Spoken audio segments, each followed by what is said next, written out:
अस्सलाम वालेकुम मेरी जान, कैसे आप सब। तो मेरे बेटे इक्विलिब्रियम एंड टॉर्क के बारे में हम लोग पढ़ रहे थे, तो आज इसी को ही फर्दर आगे लेके चलते हैं। कोशिश करते हैं कि जितनी इससे रेलिवेंट न्यूमेरिकल प्रॉब्लम्स में या एमसीक्यूज में आपका इशू है वो क्लियर हो जाए। सबसे पहले हम फोर्स एंड टॉर्क के बारे में हम यहाँ पे मजीद बात करेंगे।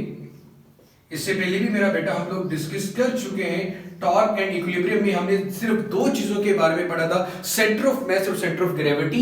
अब बात करने जा रहे हैं फोर्स एंड टॉर्क के बारे में। तो सबसे ज्यादा फोकस हमारा टॉर्क के ऊपर होगा, उस रॉड बैलेंसिंग जो क्वेश्चंस हैं उनको सॉल्व करने पे होगा। तो सबसे पहले मेरे बच्चे हमने बात कर लेनी है, फोर्स किसे कहते हैं। An agency that tend to change the state of rest or uniform linear motion. वो चीज जो यूनिफॉर्म लीनियर मोशन को चेंज कर दे। अगर कोई ऑब्जेक्ट रेस्ट में है तो उसको मोशन में ले आए, और अगर कोई ऑब्जेक्ट मोशन में है, लीनियर मोशन में, स्ट्रेट लाइन मोशन में, तो उसकी स्पीड को कम या ज्यादा कर दे, तो उस एजेंसी को हम मेरा बेटा फोर्स का नाम देते हैं। अब मेरे बच्चे फोर्स दो तरह की होती है, कांटेक्ट फोर्स भी हो सकती है, नॉन कांटेक्ट फोर्स भी हो सकती है। अब कांटेक्ट फोर्स का मतलब कि जैसे कि अगर आप किसी ब्लॉक को पुश या पुल करना चाहते हो, एक ब्लॉक है, इसको पुश या पुल करना चाहते हैं, तो आप इसके साथ कांटेक्ट में आके इस पे फोर्स अप्लाई करेंगे, ये तो कांटेक्ट फोर्स आ गई।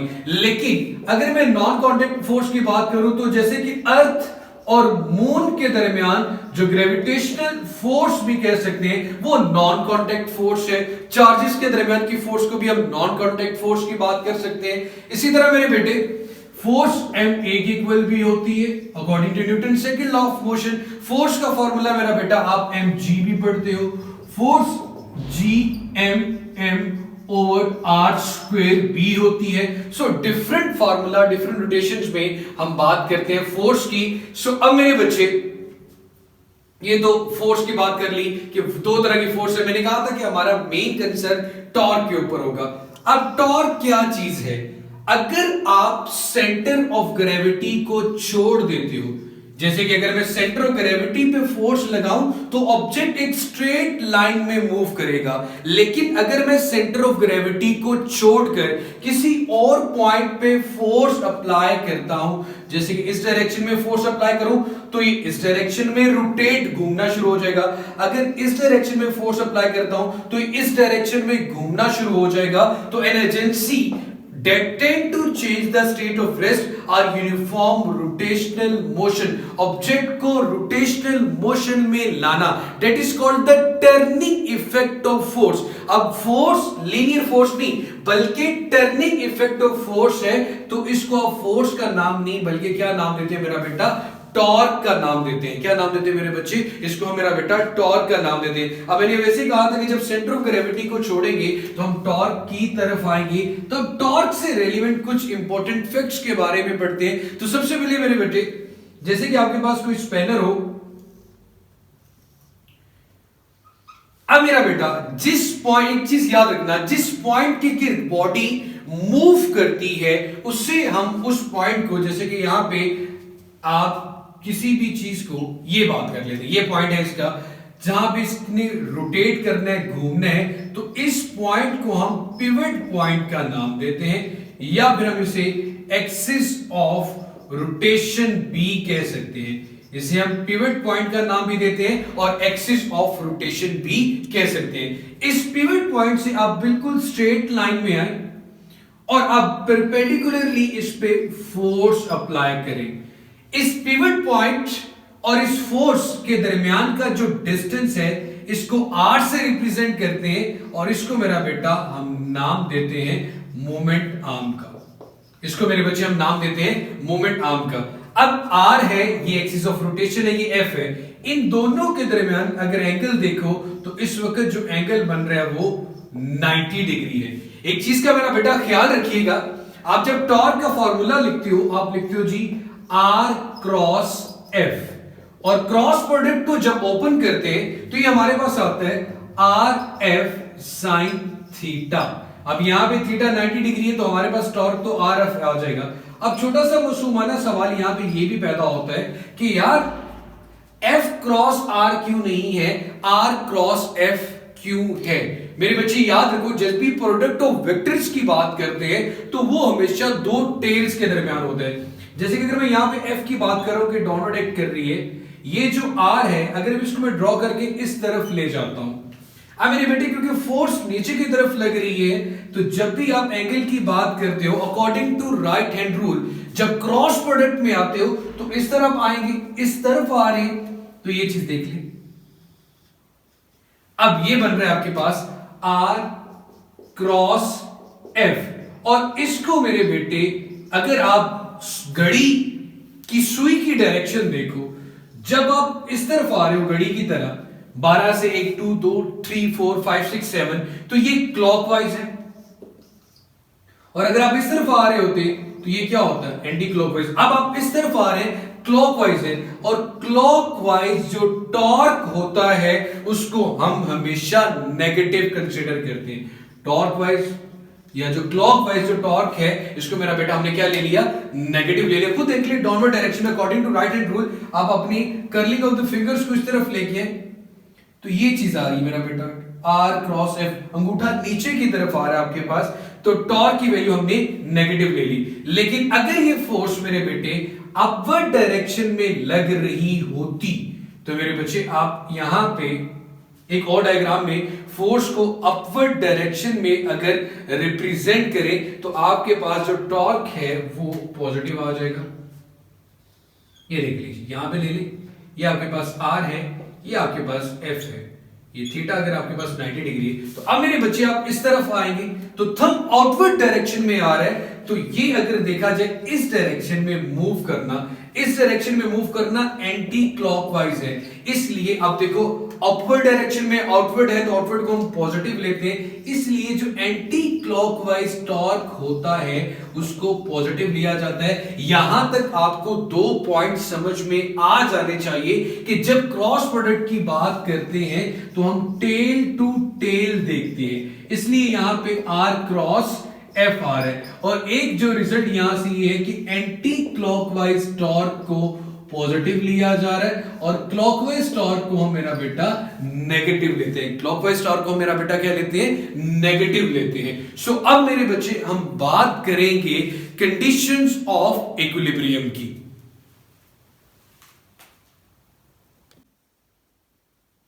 सो मेरा बेटा हमें कंडीशंस ऑफ इक्विलिब्रियम की बात करनी है। हमारे पास 2 कंडीशन इक्विलिब्रियम की होती है मेरा बेटा, अब सबको बड़े अच्छे से इस बात का पता भी होगा। एक ट्रांसलेशनल इक्विलिब्रियम जिसे हम फर्स्ट कंडीशन ऑफ इक्विलिब्रियम कहते हैं, दूसरा रोटेशनल इक्विलिब्रियम है जिसे हम सेकंड कंडीशन ऑफ इक्विलिब्रियम कहते हैं। ये बात कही जाती है कि अगर ऑब्जेक्ट पे लगने वाली तमाम फोर्सेस का इफेक्ट 0 हो, जैसे कि x के अलोंग लगने वाली तमाम फोर्सेस का अगर इफेक्ट 0 आ रहा है तो हम इसे लिखेंगे समेशन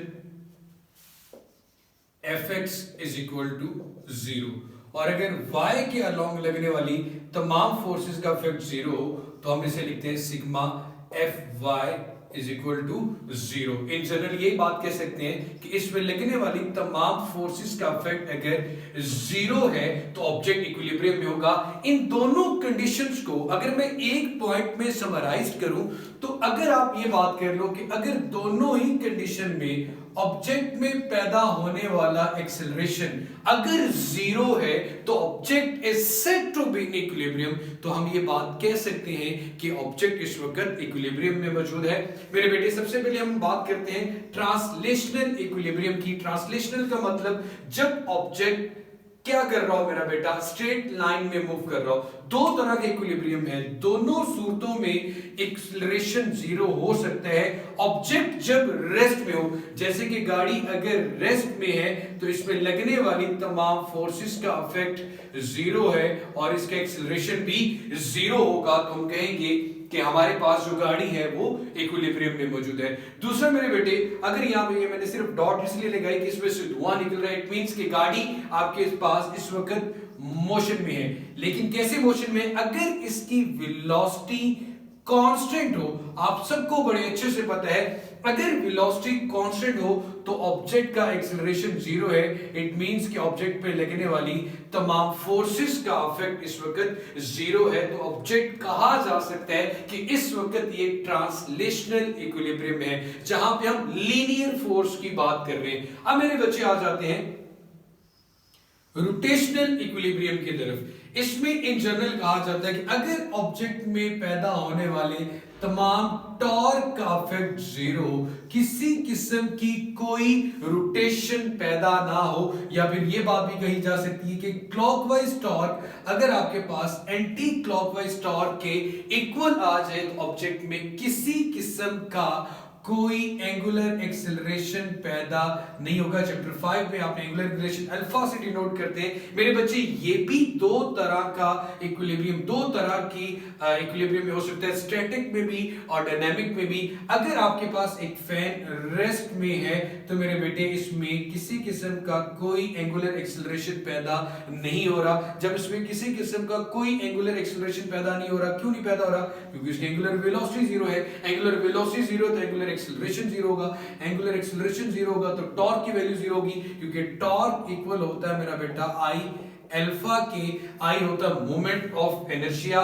जो रोल मास का लीनियर एक्सेलरेशन में होता है वही रोल आपके पास मोमेंट ऑफ इनर्शिया का एंगुलर मोशन में होता है। दूसरी मेरे बेटे अगर हम बात करें डायनामिक इक्विलिब्रियम की, कि अगर कोई ऑब्जेक्ट कांस्टेंट एंगुलर वेलोसिटी के साथ सर्कुलर पाथ में मूव कर रहा हो तो उस वक्त भी उसका एंगुलर एक्सेलरेशन जीरो होगा। जब उसका एंगुलर एक्सेलरेशन जीरो होगा तो हम कहेंगे कि इसमें टॉर्क की वैल्यू जीरो आ रही है। Sum of all the torque acting on an object is zero. तो ऑब्जेक्ट आपके पास किस में आ गया मेरा बेटा? इक्विलिब्रियम में। मैंने शुरू में लिखा था कि दोनों तरह के इक्विलिब्रियम में, ट्रांसलेशनल में और रोटेशनल में, आपके पास एक्सेलरेशन की वैल्यू जीरो आएगी। अगर आप लीनियर मोशन की बात करेंगे तो आपके पास एक्सेलरेशन ए आ रहा होगा जो कि जीरो होना चाहिए। अगर आप रोटेशनल मोशन की बात करेंगे तो आपके पास एंगुलर एक्सेलरेशन अल्फा आना चाहिए जो कि हमारे पास मेरे बच्चे जीरो आएगा। अब मेरा बेटा हमें बात करनी है कि एक ऑब्जेक्ट कंप्लीटली इक्विलिब्रियम में कब होगा। एक चीज यहां भी ये डायग्राम भी बनी हुई थी कि अगर मेरे पास मेरे बेटे इसमें क्लॉकवाइज और एंटी क्लॉकवाइज दोनों टॉर्क इक्वल होते हैं तब भी हम ये बात कहते हैं कि ऑब्जेक्ट हमारे पास इक्विलिब्रियम में। अब मेरे बच्चे एक ऑब्जेक्ट कंप्लीट इक्विलिब्रियम में तब होगा जब उसमें लगने वाली तमाम फोर्सेस का इफेक्ट भी जीरो, लाइक वो फर्स्ट कंडीशन को भी सेटिस्फाई कर रहा हो, और सेकंड कंडीशन जो कि हमारे पास है sigma torque equal to zero. दोनों कंडीशंस एट अ टाइम जब उसमें सेटिस्फाई हो रही हो। जैसे कि एग्जांपल में हम मेरा बेटा ये ले लेते हैं कि हमारे पास ये एक ब्लॉक है, इसमें इस डायरेक्शन में फोर्स लग रही है और इस डायरेक्शन में फोर्स लग रही है। दोनों फोर्सेस इक्वल हैं, दोनों एक दूसरे के इफेक्ट को कैंसिल आउट कर रही है, रोटेशन तो वैसे पैदा नहीं हो रही। तो हम ये बात कह सकते हैं कि हमारे पास इस वक्त ऑब्जेक्ट कंप्लीट इक्विलिब्रियम में है। लेकिन अगर एफ, आप ये बात कहते हैं कि sigma F not equal to zero but sigma torque is equal to zero, तो आप ये बात कह सकते हैं कि इस वक्त इसमें ट्रांसलेशनल इक्विलिब्रियम तो नहीं है, ट्रांसलेशनल इक्विलिब्रियम नहीं है, लेकिन रोटेशनल इक्विलिब्रियम जरूर मौजूद है। और अगर ऐसा हो जाए कि आपके पास सिग्मा एफ जीरो की इक्वल आ जाए but sigma torque not equal to zero आए, तो इस बात का मतलब यह बनता है कि इसमें ट्रांसलेशनल इक्विलिब्रियम तो है लेकिन रोटेशनल इक्विलिब्रियम मौजूद नहीं है। और फिर यह सिचुएशन भी हो सकती है कि सिग्मा एफ भी जीरो के इक्वल ना आए और सिग्मा टॉर्क भी जीरो के इक्वल ना आए, तो आप ये बात कह सकते हैं कि ना तो ऑब्जेक्ट में ट्रांसलेशनल इक्विलिब्रियम है और ना ही ऑब्जेक्ट में रोटेशनल इक्विलिब्रियम मौजूद है।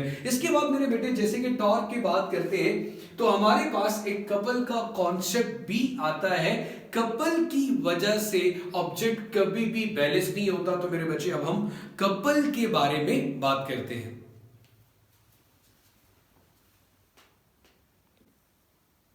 सो मेरे बेटे हम कपल के बारे में देखें तो कपल में जो सबसे पहली शर्त है, कपल का मतलब ऐसे टू की बात करें, two equal forces F1 must be equal to F2।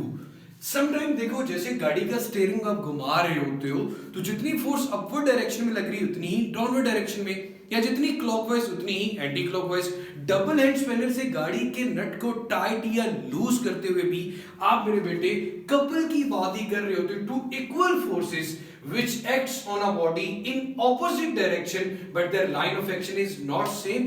दोनों की वैल्यू तो इक्वल है लेकिन उनका लाइन ऑफ एक्शन और फोर्स दोनों का मेरा बेटा क्या आता है, डिफरेंट आता है। A couple is formed by two unlike forces with same magnitude but not along the same line. इसको मेरे बेटे हम कपल का नाम देते हैं। तो यहां पे ये चीज वाज़ेह हो जानी चाहिए कि F1 F2 इन सबको F का नाम दे देंगे। दोनों फोर्सेस का एक जैसा होना जरूरी है। ये वो पॉइंट है जिसके की बॉडी रोटेट करती है। इस डिस्टेंस को हम नाम दे देते हैं R2 का और इस डिस्टेंस को हम नाम दे देते हैं R1 का।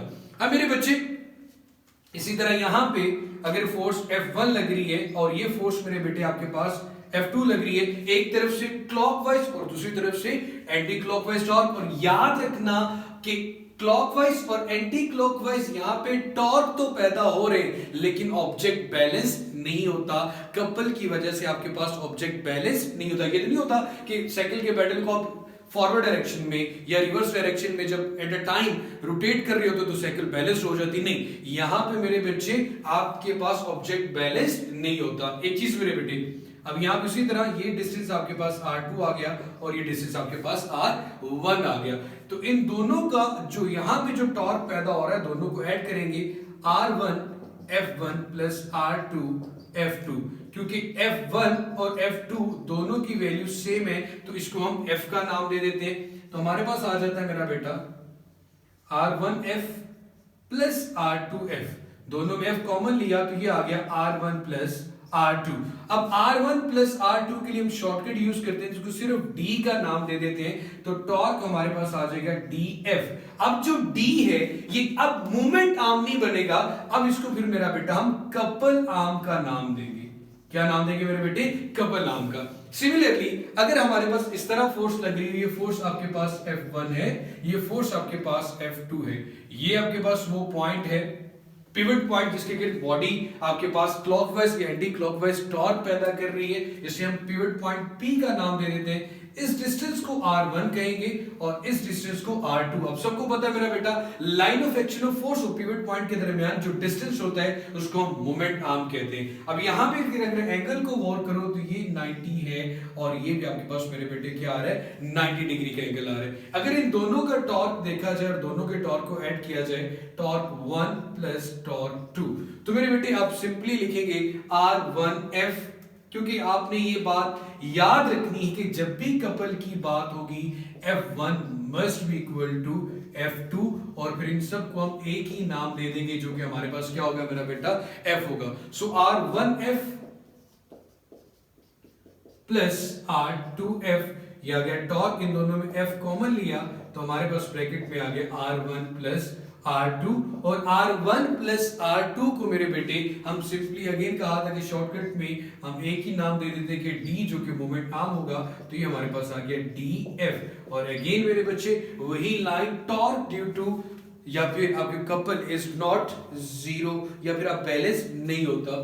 अब मेरे बच्चे ये तो था जब एंगल आपके पास 90 डिग्री है, क्योंकि यहां पे अगर आप R1 F1 साइन थीटा भी लिखो तो साइन तो मेरे बेटे 90 आ रहा है, तो ये R1 F1 ही बचता है और एक दूसरा आपके पास R2 F2 बचता है, क्योंकि साइन 90 की वैल्यू हमारे पास मेरे बेटे 1 होती है। अब यहां पे अगर बात करें टॉर्क या कपल एट एनी एंगल, अब एंगल अगर 90 डिग्री ना कोई भी एंगल होता है, ये फोर्स आपके पास F2 है और ये फोर्स आपके पास F1 है, तो इसे क्या करेंगे, अब यहां से एक प्रोजेक्शन ड्रॉ करेंगे और यहां से भी मेरा बेटा एक प्रोजेक्शन ड्रॉ करेंगे। ये आपके पास आएगा F2 साइन थीटा और ये आपके पास आ गया F1 साइन थीटा। अब मेरे बच्चे यहां से आपके पास जो डिस्टेंस है वो भी आ जाएंगे, ये R1 है और ये डिस्टेंस आपके पास R2 है। अब इन दोनों के टॉर्क को ऐड करें तो ये आएगा torque is equal to torque 1 plus torque 2। Torque 1 आएगा R1 F1 साइन थीटा अब थीटा आपके पास क्योंकि मेरा बेटा 90 डिग्री नहीं है तो सिंपल वैसे लिख देंगे plus torque 2 R2 F2 sine theta. अब इन दोनों में जो चीज कॉमन आ रही है मेरा बेटे, क्योंकि हमने कहा कि F1 must be equal to F2, कि जब भी आप कपल की बात करेंगे दोनों फोर्सेस की वैल्यू सेम होनी चाहिए, तो आपके पास मेरा बेटे ये बनेगा R1 F sine theta plus R2 F sine theta. अब F साइन थीटा दोनों में मेरे बच्चे कॉमन आ गया, F साइन थीटा और ब्रैकेट में आ गया R1 plus R2। R1 plus R2 अभी हमने मेरे बच्चे बात की थी कि हम सिर्फ इसको D लिख लेंगे, तो ये आ गया D F sine theta torque due to any angle. हम इसे क्या लिख सकते हैं मेरा बेटा, torque due to any angle. अब आपके पास फोर्स की वैल्यू हो, डी की वैल्यू हो, एंगल की वैल्यू हो, तो आप मेरे बच्चे इजीली कपल की वैल्यू को कैलकुलेट कर सकते हैं। अब इसी तरह सिंपली मेरे बेटे हमारे पास न्यूमेरिकल आ जाते हैं कि लाइक अगर आपके पास यहां पे फोर्स की वैल्यू 10 न्यूटन होती तो डेफिनेटली ये भी आपके पास क्या आता मेरा बेटा 10 न्यूटन, और अगर ये पूरा रॉड आपके पास मेरे बेटे 4 मीटर का होता तो आप कैसे बताते कि कितना टॉर्क पैदा हुआ। फोर्स आपके पास 10 है, डी आपके पास 4 है, तो 40 न्यूटन मीटर का जो कपल है वो आपके पास प्रोड्यूस हो रहा है। दो कपल को मेरा बेटा टॉर्क का नाम देते हैं। और अगर मेरे बच्चे आपके पास इस चीज का ख्याल रखिएगा, अगर आपके पास फोर्सेस अगर आपके पास इक्वल नहीं आती, if F1 not equal to F2, तो उस वक्त आप नेट टॉर्क की बात करेंगे, ना कि कपल की बात करेंगे। कपल के लिए जरूरी है दोनों फोर्सेस का इक्वल होना, कपल के लिए जरूरी है दोनों फोर्सेस का इक्वल होना। अगर दोनों फोर्सेस आपस में बराबर नहीं आती तो उस वक्त जो आप टर्म इस्तेमाल करेंगे मेरा बेटा वो आपके पास फिर नेट टॉर्क की टर्म यूज की जाएगी। तो ये मेरे बच्चे हमारे पास कपल से रिलेटेड कॉन्सेप्ट था। अब मेरा बेटा हम मीटर रॉड से रेलेवेंट कुछ क्वेश्चन या ट्रिक्स की बात करते हैं, 3 से 4 एग्जांपल के ऊपर बात करेंगे। सो अभी आ जाते हैं मीटर रॉड के ऊपर मेरा बेटा।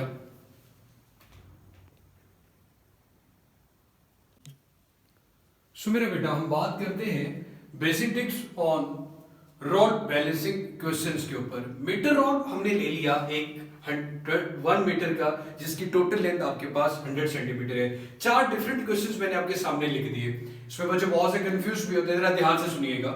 सबसे पहले ये जो लफ्ज होता है जहां पे पॉइंट लगे हैं, इसके लिए मार्क का क्वेश्चन में या वो स्टेटमेंट में लफ्ज यूज करते हैं कि जी मैंने इतने डिस्टेंस पे इस पॉइंट को मार्क किया। ये सेंटर ऑफ ग्रेविटी है जहां पे ऑब्जेक्ट आपके पास बैलेंस्ड है। वो कहते हैं कि 90 टोटल इसकी लेंथ 100 सेंटीमीटर है, 90 सेंटीमीटर के डिस्टेंस पे 10 न्यूटन है और 10 सेंटीमीटर के डिस्टेंस पे भी 10 न्यूटन है। तो आप मेरे बच्चे इसमें देखोगे भाई इसमें क्लॉकवाइज टॉर्क और एंटी क्लॉकवाइज टॉर्क इक्वल है या नहीं है। तो मेरे बच्चे फर्स्ट कंडीशन और या सेकंड कंडीशन ऑफ इक्विलिब्रियम आपने यहां पे अप्लाई करनी होती है। सबसे पहले सेंटर ऑफ ग्रेविटी से वो पॉइंट है या पिवट पॉइंट है हमारा जिसे हम एक्सिस ऑफ रोटेशन कहते हैं। एक्सिस ऑफ रोटेशन से जो परपेंडिकुलर डिस्टेंस फोर्स तक होता है उसको मोमेंट आर्म कहते हैं। इसको मेरा बेटा आप आर कहेंगे, ये भी हमारे पास क्या आ गया आर। एक अगर ये फोर्स आपके पास F1 है तो इसको आप R1 का नाम दे दें। अगर ये फोर्स आपके पास F2 है तो इसको आप मेरा बेटा R2 का नाम दे दें। पहली बात, जब फोर्सेस सेम हो तो कपल की बात होती है तो टॉर्क इक्वल ही आ रहा होता है। तो यहां से देखिए R1 की वैल्यू क्या है 50 और 10 में जो डिफरेंस आता है मेरा बेटा वो 40 सेंटीमीटर का आता है। तो R1 की वैल्यू आ गई मेरे पास मेरा बेटा 40 सेंटीमीटर। 50 और 90 में जो डिफरेंस आता है मेरा बेटा वो भी आपके पास 40 सेंटीमीटर आता है। तो R2 की वैल्यू भी 40 सेंटीमीटर आ गई। अब मेरे बच्चे अगर आप यहां पे बात करें क्लॉकवाइज और एंटी क्लॉकवाइज टॉर्क की, so anti clockwise torque must be equal to clockwise. F1 multiply by R1 इक्वल आएगा F2 मल्टीप्लाई बाय R2। यहां पे सॉल्व करता हूं। F1 है 10 मल्टीप्लाई बाय 40, इधर भी क्या आ रहा है 10 मल्टीप्लाई बाय 40। तो दोनों का आंसर मेरे बच्चे आपके पास 400 न्यूटन सेंटीमीटर, ये भी क्या आ रहा है 400 न्यूटन सेंटीमीटर। सो क्लॉकवाइज टॉर्क हमारे पास इक्वल आ रहा है मेरे बच्चे एंटी क्लॉकवाइज टॉर्क के। अब मेरा बेटा सेकंड क्वेश्चन की तरफ चलते हैं। तो सेकंड क्वेश्चन में यहां पे फोर्स की वैल्यू डिफरेंट कर दी गई है। इट मींस कि अब आपके पास क्लॉकवाइज टॉर्क और एंटी क्लॉकवाइज टॉर्क आपस में इक्वल नहीं आएंगे। अब अगर यहां पे एंटी क्लॉकवाइज टॉर्क और क्लॉकवाइज टॉर्क की वैल्यू कैलकुलेट करते हो तो देखते हैं कि क्या आता है मेरे पास। हमारे पास मेरे बेटे अगर मैं इसको F1 मानता हूं तो यहाँ पे जो डिस्टेंस है 50 और 10 का जो डिस्टेंस है वो आपके पास 40 आएगा। इसी तरह 90 और 50 में जो डिफरेंस है वो भी आपके पास 40 आएगा। इसको हम मेरे बेटे 40 सेंटीमीटर, ये भी 40 सेंटीमीटर, इसको F2 का नाम दे देते हैं। सो F1 मल्टीप्लाई बाय R1, इधर आएगा मेरे बेटे F2 मल्टीप्लाई बाय R2।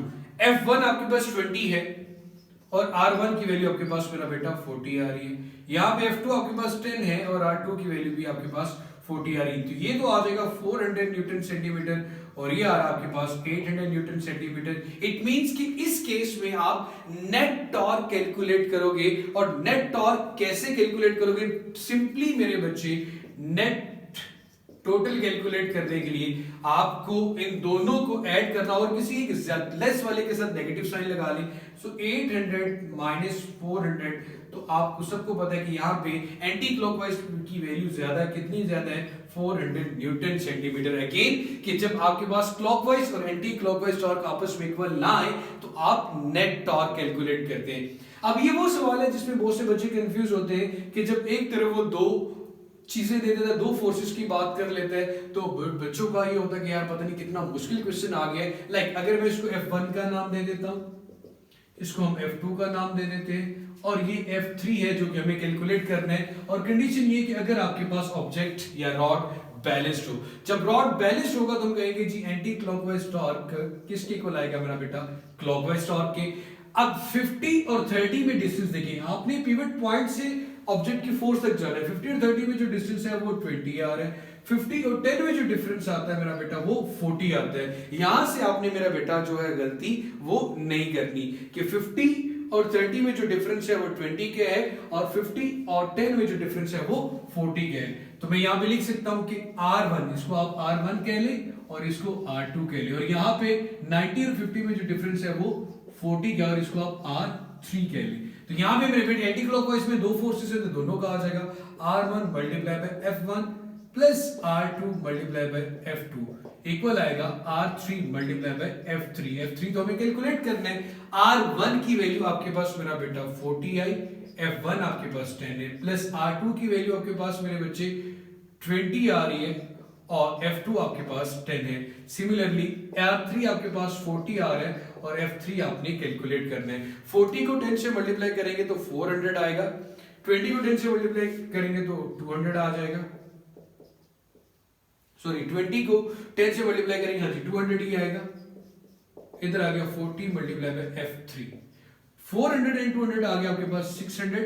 600 को 40 पे डिवाइड करें तो F3 का जो आंसर मेरे बच्चे आपके पास आएगा वो 15 न्यूटन आ गया। इट मींस कि अगर 15 न्यूटन की फोर्स यहाँ पे दोनों एक्ट करेगी तो ये रॉड कंप्लीटली बैलेंस्ड हो जाएगा। तो ये हमारा थर्ड केस आ गया मेरा बेटा। अब फोर्थ की बात करते हैं। फोर्थ में एक चीज देखिए मेरे बेटे कि अब ये बिल्कुल सेंटर में सेंटर ऑफ ग्रेविटी पे पिवट नहीं है बल्कि 30 सेंटीमीटर के डिस्टेंस पे है। लेकिन ये चीज अंडरस्टूड होगी कि वेट फिर कहां पे होगा? 50 सेंटीमीटर पे। और आपसे पूछा गया है इस पॉइंट पे कितनी फोर्स लगे कि ये आपके पास बैलेंस्ड आ जाए। तो आपने यहां से देखना है कि अगर ये बैलेंस हो जाएगा तो anti clockwise torque must be equal to किसके आना चाहिए? क्लॉकवाइज टॉर्क के। अब आपको यहां से यहां तक का डिस्टेंस, जहां से आपने इसको पिवट किया है वो पता होना चाहिए। 0 से 30 के दरमियान का डिस्टेंस मेरा बेटा 30 होगा। सो 30 मल्टीप्लाई बाय F आ गया।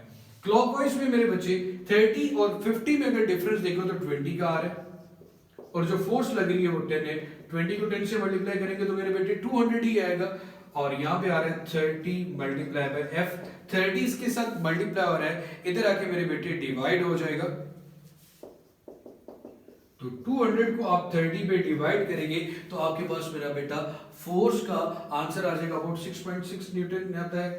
I think so. तो मेरे बेटे ये आपने कैलकुलेट कर ली फोर्स। तो इन 4 डिफरेंट केसेस में हमने रोड बैलेंसिंग टेक्निक्स के बारे में बात की। मेरी कोशिश होगी कि मजीद जो पास पेपर्स के कुछ क्वेश्चंस हैं उनको सॉल्व करके भी आप लोगों के सामने एक नए तरीके से लाया जाए। सो खुश रहें, आबाद रहें, अल्लाह ताला आप सबका हामी नासिर। और अगर अभी तक आपने हमारा लाइव सेशन ज्वाइन नहीं किया तो 0331961158 पे कांटेक्ट करें ताकि आपको नोट्स भी प्रोवाइड किए जा सके और आप हमारा जो टेस्ट सेशन है उसको भी ज्वाइन कर सके। टेस्ट सेशन प्लस नोट्स और टीचर्स के साथ जो लाइव डिस्कशन है लेक्चर्स के बारे में जो कंफ्यूजन है उसके लिए आपको इस नंबर पे कांटेक्ट करना होगा। और हमने जो इसकी फी रखी है वो सिर्फ और सिर्फ 5000 रुपीज है आपके फुल सेशन की। अल्लाह ताला सबका हामी नासिर हो, खुश रहे, आबाद रहे। और अभी तक अगर आपने हमारा चैनल सब्सक्राइब नहीं किया हुआ तो MMA नज़ीर चैनल को भी सब्सक्राइब कर लें। अल्लाह हाफिज।